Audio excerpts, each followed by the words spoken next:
The letter arrived on a Tuesday morning in March of 1987.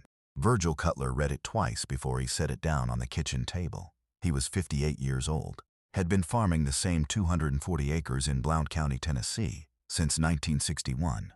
The letter was from Meridian Agricultural Holdings, typed on Ivory Company letterhead, signed by a man named Douglas Farwell, Senior Land Use Counsel. Meridian had purchased aquifer recharge rights from Cabell Creek Water Trust the previous November.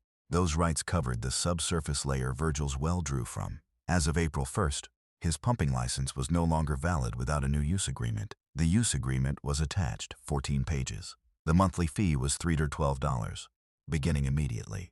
He had been paying nothing for 26 years. Virgil folded the letter back into the envelope, set it next to the salt shaker, walked out to the south field, where the winter wheat was just starting to green up.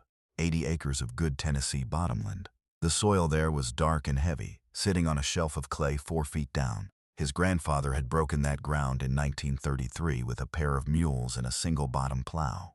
His father had drilled the irrigation well in 1959. Virgil had taken over 2 years later. The wheat didn't know any of this. It just grew. He stood at the edge of the field for a long time that morning. The air was cold. It smelled of turned earth and wet bark from the creek line along the eastern fence.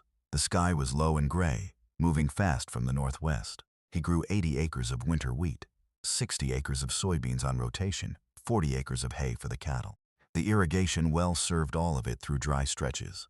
Without it, in a summer like 1986, he would have lost 30% of the wheat, 40% of the beans, maybe more. He went back inside, called his attorney in Maryville. The attorney said Meridian's position was likely legal under the 1985 revision to Tennessee Water Rights Statute. Said fighting it would cost $8, $0 to $15,000. Said the odds were maybe 30% in Virgil's favor. Said the monthly fee wasn't unreasonable by market rate. Virgil thanked him and hung up. He did not call back. The Blount County Farmers Cooperative met the second Thursday of every month. Fellowship Hall of First Baptist in Maryville. Virgil mentioned the Meridian letter at the April meeting. 2 other farmers had received similar notices. A man named Clyde Pemberton said he'd already signed the use agreement. Said $312 that a month was cheaper than a lawsuit. Said Meridian was just a business doing what businesses do. Virgil didn't say anything to that. He drove home on Route 411 that night, windows down, the truck smelling of upholstery and old coffee. Past the Cabell Creek bottomlands where the water table ran shallow. Turned into his driveway, parked by the equipment shed. Sat in the truck for a few minutes with the engine off. The creek was running well to the east. He could hear it faintly. He got out and walked the fence line in the dark. By the second week of May, Virgil had started asking questions. Not at the cooperative, not at the extension office. He called a man named Hollis Teague. Hollis had retired from the Tennessee Valley Authority in 1981 after 31 years in watershed management, lived 12 miles east, out past the Foothills Parkway. He had 7 ponds on 8 acres, built them all himself. Virgil had known him since 1968. Hollis came out on a Thursday in late May, walked the property for 3 hours, said nothing for most of it. He looked at the topography, looked at the drainage patterns off the 2 ridges behind the north field, watched how the spring runoff moved across the lower hay ground, picked up soil in a few places, looked at the creek. Back at the porch, he told Virgil 3 things. The property had 2 natural collection points where water wanted to pool. The clay shelf under the south field would hold water without lining, and the total annual runoff from both ridges ran 14 to 18 acre-feet per year. Based on average Blount County rainfall, Hollis had done the math. Enough for everything Virgil grew, with some left over. Virgil asked what it would take. Hollis said 3 ponds, placed right. Said a dozer operator with pond experience could complete the work in 8 days. Said the permitting through the Tennessee Division of Water Resources would take 6 weeks. Cost around $400 in filing fees. Said each pond should hold 2 to 2.5 acre-feet. Built right, they would fill on the first significant rain event, recover through normal rainfall 9 months out of 12. The 10th month, and sometimes the 11th and 12th, were the ones that mattered. Virgil called Raymond Elks, who ran a dozer out of Alcoa. Raymond had built stock ponds and farm ponds across Blount and Loudoun counties for 18 years. He came out the following Tuesday, walked the same ground Hollis had walked, said it was good pond ground. Said he'd seen better sites drain out from bad construction and worse sites hold water for 30 years. The key was the spillways. The key was always the spillways. Raymond quoted $2,800 for all 3 ponds, assuming no buried rock. If they hit ledge on the first site, he said, the cost would run another $600 to win $200. He could start the 3rd week of June. Virgil signed the permitting application on June 4, 1987.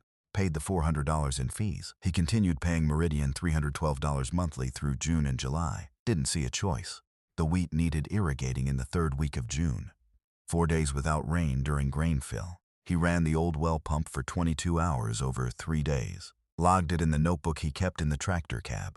The permit came back approved on July 11th. Raymond started on the 21st. The first pond went in on the lower slope behind the north field. A natural swale had collected runoff there for decades. Raymond cut a 180-foot basin, 8 feet at the deepest point, shaped to hold 2 acre-feet at full pool. The spillway went in on the east end, concrete and riprap, built to pass a 25-year storm without overtopping the dam face. That pond took 4 days. The second pond went in on the west side of the hayfield, more complicated site. The clay shelf ran shallower than expected. Raymond cut deeper to reach stable base material, 3.5 days, final volume, 1.9 acre-feet. Slightly under plan, but Hollis said it would work. The third pond was the simplest.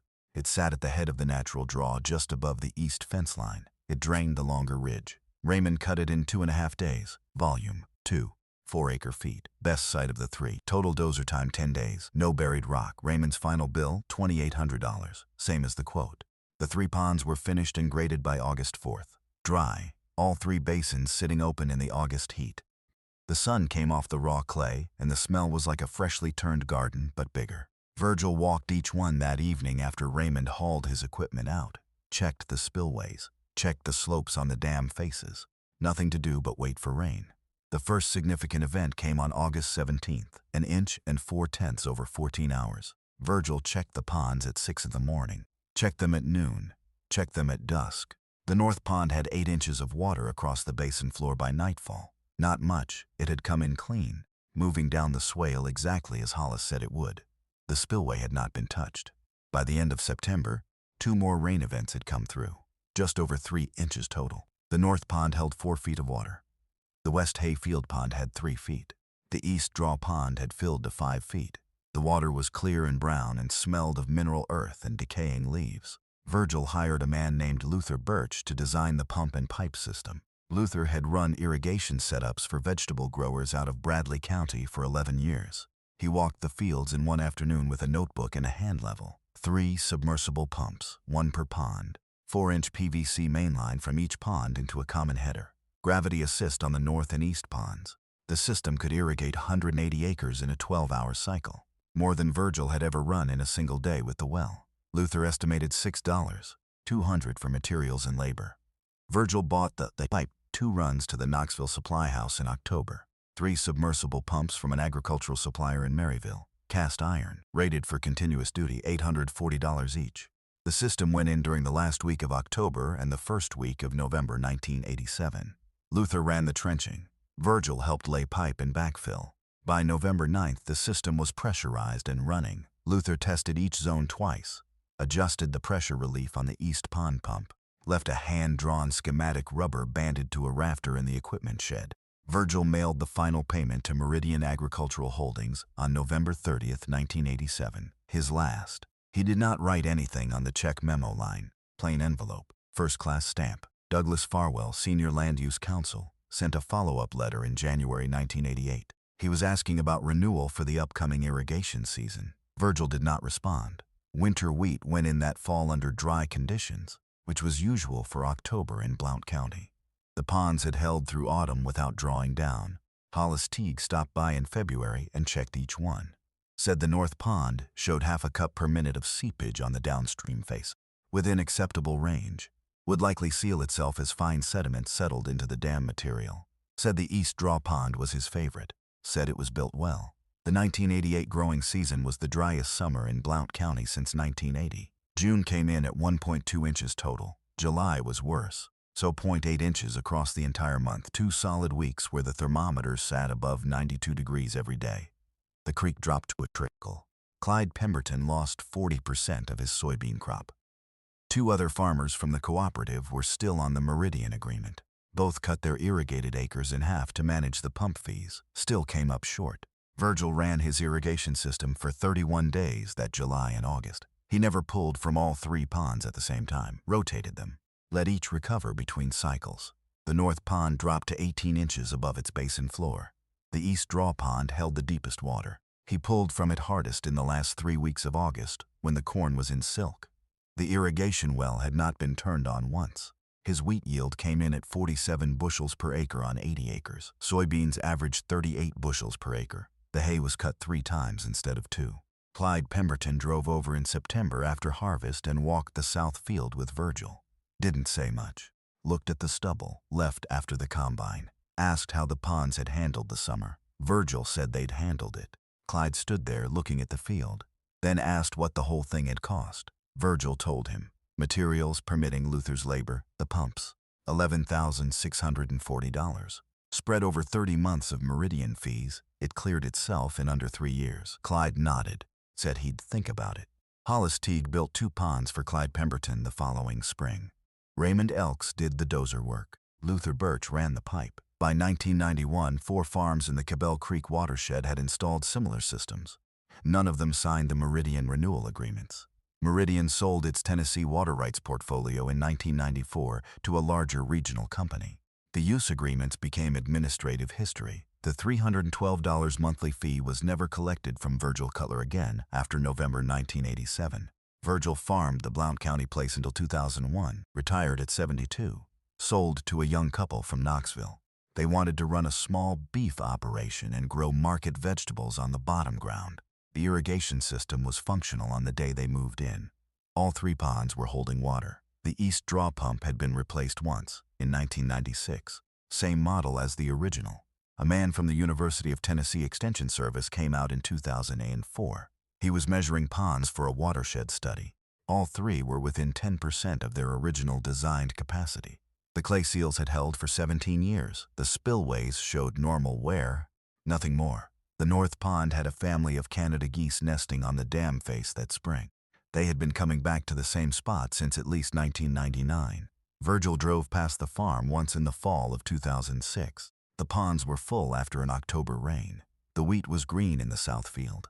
The small pump house Luther Birch had built over the header valve was still standing, still painted red. He didn't stop, didn't need to. 3 ponds, $11,000, 31 years of free water, still holding.